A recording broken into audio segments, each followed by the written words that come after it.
Hey guys, this is Eric Weingartner with Weingartner Racing. How would you like to win a set of small block Chevy full CNC ported heads with my designs on them? You can. Here's how you can enter to win this. If you donate to the Small Block Chevy Cam Challenge, you will be entered in a chance to win a set of these. And they'll be fully assembled for a hydraulic roller. They're 232 cc's intake runner. The chamber volume, I'll work with you. They start off at 69. I can get them to 64 if you wish. They're angle plug, and if you want solid rollers, a little bit more. I'll charge you a little fee for that, but not bad. But yeah, if you want to win a set ready to run, set up for a hydraulic roller, donate to the Small Block Chevy Cam Challenge. The link is in the description, and you can get these heads. If you're like, well, what else? Is that all you get? Is just entered? Well, you also get all the data for the Small Block Chevy Cam Challenge.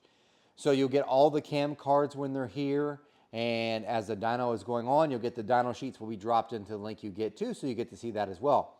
So that's great, helpful stuff for you, and it helps you for all this stuff. Huge benefit, well worth doing. The donations start at $20, so each $20 donation is an entry.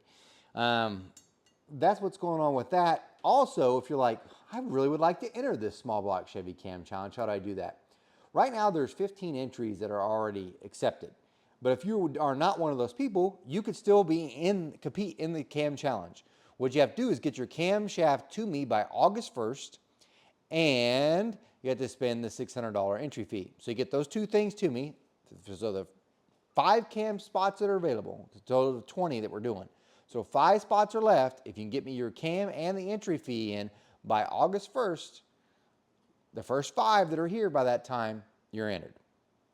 So you got to get on the ball. A couple things about it. There's a couple rules on it. The rules are also, if you donate, you also get to see the rules as well. They're also on my Facebook page for those that don't donate it anyway, my Weingartner Racing page. But a couple things about the camshaft. It does have to be a small base circle, which means 900 base circle. That's what it has to be. Maximum load lift is 400, and this will be a hydraulic roller as well. So you can run a solid roller, but we're going to lash it like it's a hydraulic. So I just let you know how it's going. Next week starts the Small Block Ford Cam Challenge. So for all those that have donated to the Small Block Ford Cam Challenge, you still can do that, by the way. I'll put a link in the description for that. Those already have all the cam cards are in that link, but next week as I'm dynoing, I'll be taking a picture of the dyno sheet and I'll drop it in that box and you can see how every cam is doing. That competition will take place next week and that'll be interesting. So there's that, but let's get to the actual video and talk about what today's subject is, which is the parts I use to assemble heads and why I picked those parts and why you should too. Today's video is about the parts that I use for the heads, to assemble the heads. So we'll talk about the ones you should avoid and the things you should use, and also why certain things aren't compatible with others. So we'll just make it quick. This isn't necessarily an assembly head video, because I did a video probably 3 years ago on how to actually assemble the heads. Great video, go back and watch it. Of course, it's buried underneath multiple other videos because it's older. But these are all the parts that we use and why we use it. So valves, obviously, we know that we have to use those. That's not a big deal. But I am going to talk a little bit about this part right here, the groove that affects things, because it affects what locks you use. But for now, we'll just mention that we're just going to do that generically. Springs, obviously, we use this whenever you're assembling heads. However, I'm not going to tell you which springs to get as far as pressures and stuff. That's a little bit more complicated or more in depth than this video will cover. However, we're talking about what we need to do with this. So what we are going to talk about are the pieces. So what we have here is an inside diameter locator, then a valve spring cup. This right here is a retainer. We've got a whole slew of locks and the differences. This right here is called a lash cap and why we would use that, and valve stem seals. So to get started with, the valve actually goes in, which we know, but I always, when we're assembling heads, typically we start with shims to get the correct installed height. So I don't have shims here, but usually you'll have to put shims underneath this ID locator or the spring cup. And you might be asking yourself, which one's better and why do we even use it? On aluminum heads, because of the nature of aluminum, the aluminum is softer material than the valve spring itself. So if we don't use something underneath the spring, what will happen is that spring will eat into the aluminum on the head. We can't have that. That's obviously bad. So there are a couple ways, three really ways in which you can do it. What you can do, you could put a shim underneath it like that. This is what Brodix actually does when they assemble their heads. They just put a shim underneath there, and what the shim will do is it just protects the spring from damaging the aluminum on the inside of the head. And that's all that the spring does, or the valve shim does. It just protects that. It gets the correct installed height, and that's it. That's one way. I don't like doing it that way because when you have it this way, what you just saw, the spring has depending on which spring you use, you can have a lot of movement around that guide. And that's not what I want. I want to keep it sturdy and in place so that it doesn't try moving the valve around and wear out the guide. So we like to keep it located. Hence, these two options. This one is a spring cup. Essentially, now this is not sized for that spring, but essentially what happens is the spring sits inside here, and it's the same, this diameter of the spring is the same diameter of the inside of this cup. And then that cup would just sit right in spot there. I hate these. You should avoid these. Typically you see them on a big block. Sometimes you see them on small blocks, depending. So like AFR actually uses them whenever they're doing a spring in this diameter. They'll use a little cup and they'll put it right here. It's not so bad at that point because there's room between the spring seat here on the head and the cup, so you're able to remove them easily. The problem is they use this exact cup on the big block heads, and it's got a bigger spring, obviously. And what happens is this is on the outside diameter of this is where it was making contact. So hits on the spring cup here. These are just stamped. I don't know how many times they've gotten wedged in there because they're not exact. They're just stamped. They're not machined. And they'll just put them in there, put everything together because they're in a hurry, and it works until you have to disassemble. And the minute you disassemble, someone was like, well, you just blow air between it. No, it's so wedged in there that it's made its own press fit, and it's such a pain in the rear to get these out. There's been times where I've spent the whole day just trying to get one of these out from a brand new set of AFR big block Chevy heads. I hate these because the chore is trying to get this out without damaging anything else. And don't say air underneath. When it's pressed in, you could spray all the air you want. It won't come out. Pain. So I don't use these. Typically what I do is I use this. This is an inside diameter locator. What it does is this little step here locates on the inside of the spring. And what it does is it keeps the spring from moving around. So it sits like this, right on the guide. The spring is located by that step and is not allowed to move very much. So you still want some movement. You don't want it so tight where it's trying to spread these coils. So, and by the way, the reason why it felt looser is because that bottom coil is on the way down. So if I do it this way, you notice the movement, it can't hardly move. It's only going to move about a few thousandths, which you want some thousandths because things are going to heat up. Otherwise, it puts it in a bind and tries to spring the spring out. So because that diameter locator and everything expanding, it can cause a bind there, then the spring is not happy. It's not a good way to do it. So you have to have, you want it snug in here, but you don't want it so much where you have to just hammer it on. You have to have a little bit of play. So just a little. And that helps things. So that's an ID locator. That's what you should do. Avoid those. And most of the time you will anyway. As far as retainers, the retainer part gets tricky because really the retainer is based on which lock you're using. So we're going to skip and talk about the locks. There are multiple different lock styles, and I've got them here. The most common, if you're an LS guy, you're going to see these.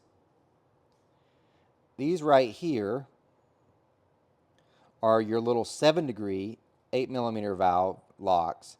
And this came in a BTR kit, and they've got what they call a bead groove. You might say, I don't get it.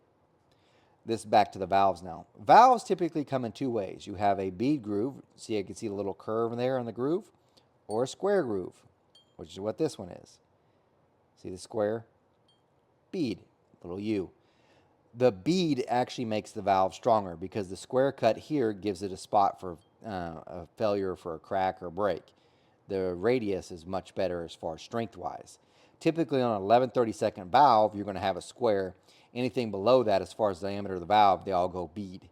This is an 8mm, so if you're an LS guy, they're all bead. Most small block Chevy and big block Chevys, you have square. because you're 11/32. But if you're a smaller diameter, bead. Some 11/32, especially if I order in titanium, I always do bead anyway because of strength. So that's the reason for the bead. These ones here, these locks here are perfect for a hydraulic roller setup like this. Okay. Now, they're 7-degree, but do not confuse them with these 7-degree locks. These are a 7-degree lock meant to fit the 11/32 valve. As you can tell, even though they're 7-degree, not near as long as those. Don't confuse them. Also, you could tell from the lock itself, that's a square compared to that being a bead. Those are different.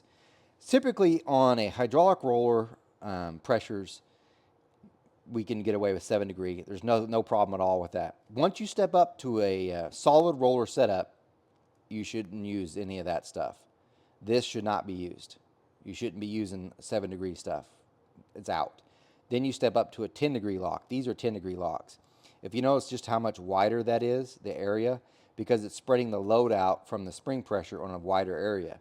This is the reason why we use them on solid roller setups, because they have a higher spring pressure. Now, all of these are square groove with the exception of that one.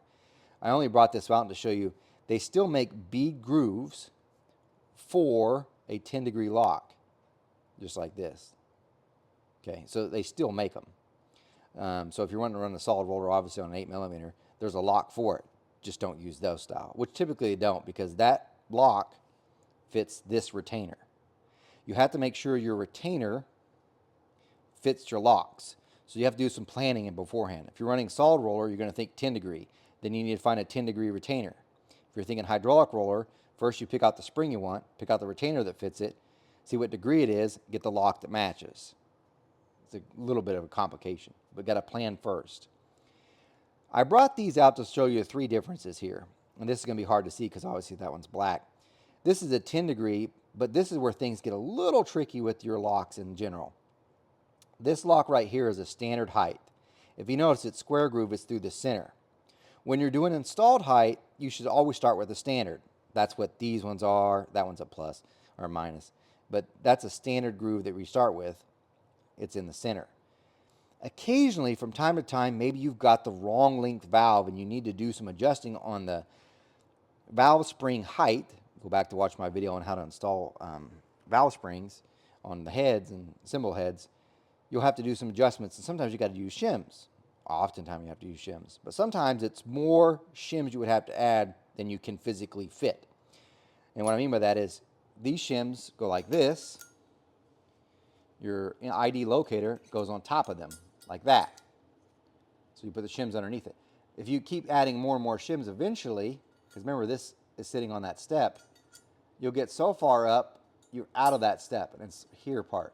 One, that doesn't give enough area, enough clamping force for the seal to sit, and also the ID locator is then really moving around, and that doesn't do any purpose at all.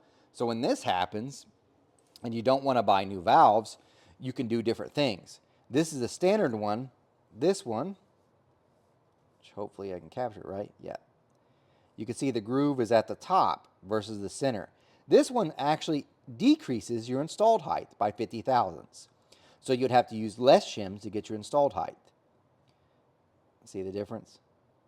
That's a minus 50. But sometimes you have the opposite scenario. So in other words, you've got, I don't even need a shim. I'm putting my ID locator in there and I'm checking my installed height, and I don't have enough for what it's requiring. So maybe the spring itself saying it needs a 2-inch installed height, and you've got 1,950 with no shims. What do? You're like, oh crap, I don't want to buy new valves, because truthfully you should buy a longer valve.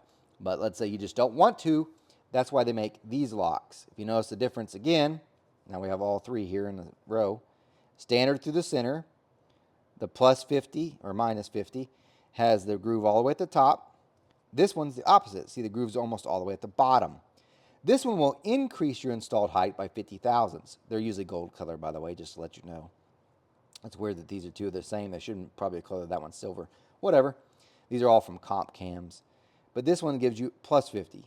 I use these only at the last resort. And the reason why is when you put them on here, putting on the square valve, that's how much of your tip is left. Not much. So it gets really sketchy using those. So I don't like to use them, but sometimes you don't have a choice. You're out of money, don't want to buy any more. The major disadvantage too is if you want to run a lash cap, which is what this is, you can't fit it with that. So you have to do something different. Now, speaking of lash caps, this is what a lash cap does. Here's your valve. And what a lash cap does is after your heads are all assembled, so you got your whole spring package on here, you'd put this on top. That's what a lash cap does. What it does, and the reason why you use it, typically I don't ever use it on a steel valve. Only time I would is if I'm really trying to get something different with the push rod or reduce the loading on the guide itself. But it's so extremely rare I would ever use it. Typically, when I do them, it's on titanium. So if I order a titanium valve, I'll tell them not to put the hard tip in. Because when they put a hard tip in, there's a little pin that goes through the center and a little wafer that's on the top, and that's how it is. What I've seen is they'll come out and then break off. So to avoid that on a titanium deal, typically we run lash caps. We just, instead of having a hard tip, because you can do a hard tip on a titanium, like I said, but it's something added in two different materials. It's not ideal. Lash cap. However, when you run a lash cap, if you looked how it's far down that step goes, you can't use it with all locks. So because this has no groove at the top, that lash cap would actually push that lock down. It would just drop your valve. Because the lash cap getting pushed on pushes the lock out, bye-bye spring location, down goes valve, boom. That little groove you see here at the top, that's a lash cap reset. And that gives room for the lash cap. Same with the minus ones. Not all locks have them. For instance, this pair right here, this is a standard valve height. As you can see, no lash cap reset. So make sure when you're getting lash caps, you're using the right lock. The last thing I'm going to leave you with is this. These are seals. And this is probably the thing that I saw something, I was like, NASCAR engine builder. This is what he does. What? No. I'm going to tell you right now, piece of shit. Sorry. Horrible. Bad. Proper. There are other seals that I don't have here to show you that could work, but this is the type of seal you should run on your heads. Period. This is the one. So let me explain. This is a Viton or Teflon type of seal. These were only popular before they ever invented these. There's no reason to run these. You might say, why and how can you why would you say that? They worked fine. No, they don't. I tear down so many different sets of heads, but I'll tell you the problem with it. One, this is a plastic type of material. It gets brittle, so then it starts breaking. And actually, since it gets brittle, it can't hold its seal against the valve well enough. So eventually, it's going to leak, no matter what. And it comes on sooner than you would with, say, with this, because all valve stem seals will eventually leak. These will just happen far sooner. Not to mention, you see the metal pieces that are here? We'll start off with the top one. That top ring there, when this starts getting wear out and brittle, this pops off. And then it gets smashed in the spring and ends up at the end of the head. I don't know how many of these I've seen, these little springs like this, when they're running this. Or this piece. See how this is the one that actually holds onto the guide? See that bottom piece? What it does is it grips onto the guide like so. Same reason, the spring catches any piece of this, and there should be room, I granted you that, but not always. Things move around at high RPMs. This busts off just a little, and once it's bent off a little bit and hits the spring, it's going to hit even more and more and more. Again, I've seen these in there. I have seen heads come to my shop where some will look exactly like this when I tear them down, then some will have no pieces of metal on it, which means every one of that pieces of metal went in your engine. So I do not like these. I don't care if you put needle nose pliers in to expand them out, which is dumb. Just don't run them. There's no reason for ever to run them. The alternative that came up with after that was this. If you notice, they don't have a metal piece at the top, so one less piece to fall out, and it still uses the metal here. They're better. It's a different material. Still not right. These are called metal-clad seals. And what you have here is this metal-clad here. In case the spring ever rubs, it's rubbing on this. There's nothing to break off. It's completely sealed all the way around. This will not end up in your oil. okay? You're not going to give a big piece in the end of your head. It uses a spring around the top that squeezes in on the rubber, and you can see the actual lip there. These seal so much better than those, period. They're just superior. They make them in practically every size imaginable. Let me show you the underneath. These are what they should use. For instance, and this is a little bonus for you. How do you know which ones to order? Your guide. In most aftermarket heads, or stock heads, for LS anyway, aftermarket guides have two different top diameters, either a 530 or a 500. So if you measured here to here, don't do the step, that's going to be 570-ish. But from here to here where the grooves are, if you measure that, it's either going to be about a 500 or a 530. Those are your two outside diameters for guides, or for seals. The seals, that's the outer part. So this one's a 530 seal, in case you're wondering. And this is a 500 guide top. So if you notice, I can literally slide it on, slide it off, because it's not meant to fit that one. So that's the first measurement you need, is that one. So it's either 500, 530. Stock LS heads are 500, okay? So that they're still the most common. And it's not necessarily a Chevy Ford thing. For instance, Brodix uses 530 tops. So that's why I have a bunch of those. Trick Flow, doesn't matter if it's Ford or Chevy, there's a 500 top. This one happens to be a 500 top. AFRs are 500 tops. But some darts are 530s. It's all over, okay? It's more varied. I would say 500 is more common than 530. You might say, what's the advantage of 500 versus 530? If it's smaller here, it's less likely to hit the spring. That's the biggest thing. But most of you guys, look at the spring. It's not even close to coming inside that. I mean, just to give you an idea. And not even close. So it's just not. The benefit for the 530, though, is because it has a bigger area, it's less likely to get ever pulled off. So if you have to run a lot of shims and you've just got your your seal sitting on just the end of that step there on your, so it sits on your ID locator, but because of the shims, it's moved you to only grab a few of the threads at the top. The 530, because it's got a bigger diameter, it's grabbing onto more material. It's a weak benefit, but it's still there. As far as like, I can't find them, where do you get them? I get all my seals from SI valves. I don't know if they sell directly to public, but I'm going to help you. So once you know your diameter here that you need, 530 versus 500, the only other thing you need to know is your top diameter, what you need, which is the valve. So your 11/32 valve or a 8mm or 5/16 valve. Those are the two most common. So this is where things get easy. I'm going to help you out real quick, give you part numbers. This is the most common one I do because I do a lot of Brodix. 530 top, 11/32 valve, VSS 530, and that's what they look like. But if you're like, wait a minute, what about a 530 top and I'm running a 5/16 or 8mm? There's only about 3 thousandths difference. They both clamp just as well, so don't think there's any difference between the two. So, but you got a Brodix head and your 5/16 valve, it's this one, and it is part number VSS 802. Wait a minute, what if I'm an LS? Because that's actually what fits this one. This isn't an LS, but it's running 8mm stems. These are my DB210s, the one I'm advertising. These are 8mm, and you've got a 500 top. That's this. And its part number is VSS 805. But what about, wait, what if it's 500 top and 11/32? Gotcha. That's this one. So this is like what would be in your Trick Flow high port heads. That's what this is. So they're always available. VSS 108. So easy, easy to do. I should point out, you might be like, why do you have Brodix ones? Aren't they the same as this?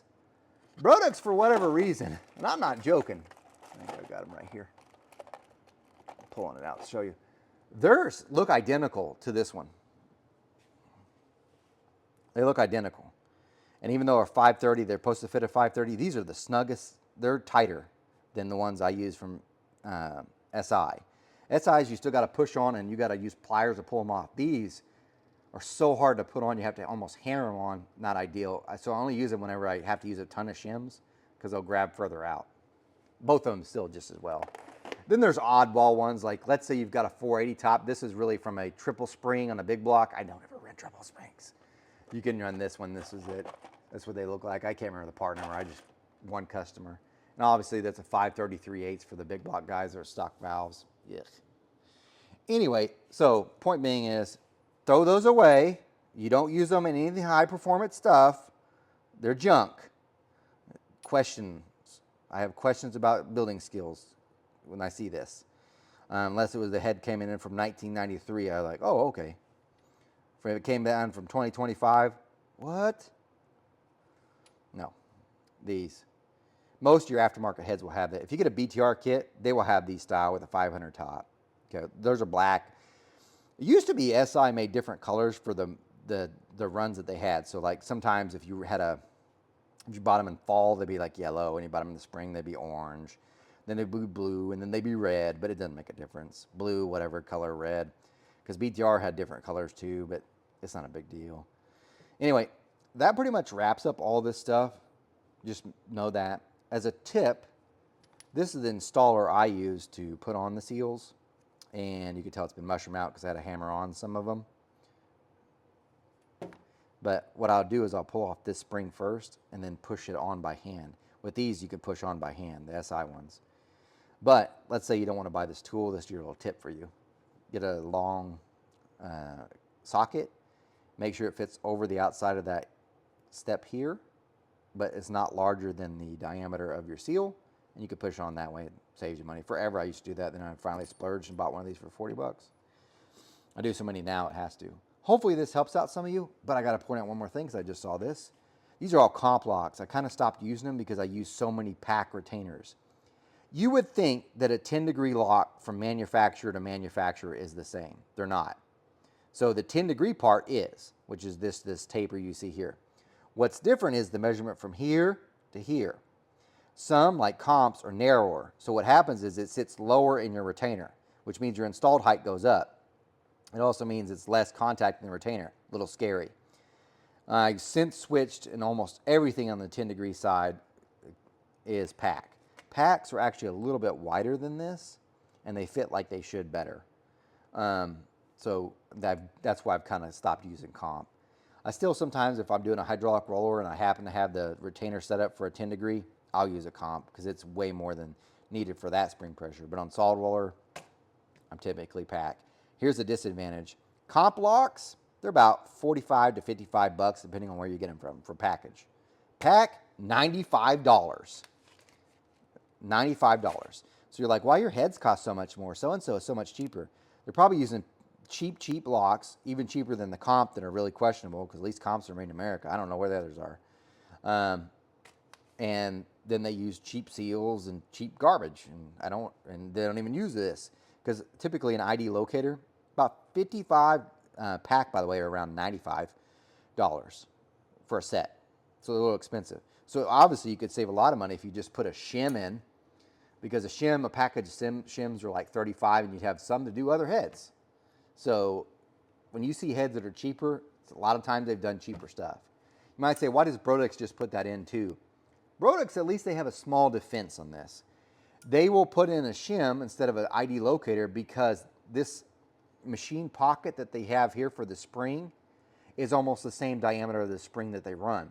So the spring can't dance like this necessarily because the outside cut is limited by the movement.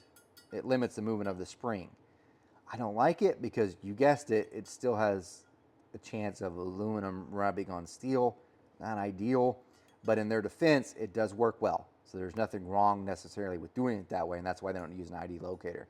Me, I prefer ID locators. That's just what I do. Much better. Anyway, if you have any questions, put them in the comment. You guys, remember, I'm no Superman. I did raise Superboy. I don't pour cast iron heads. You guys, take care.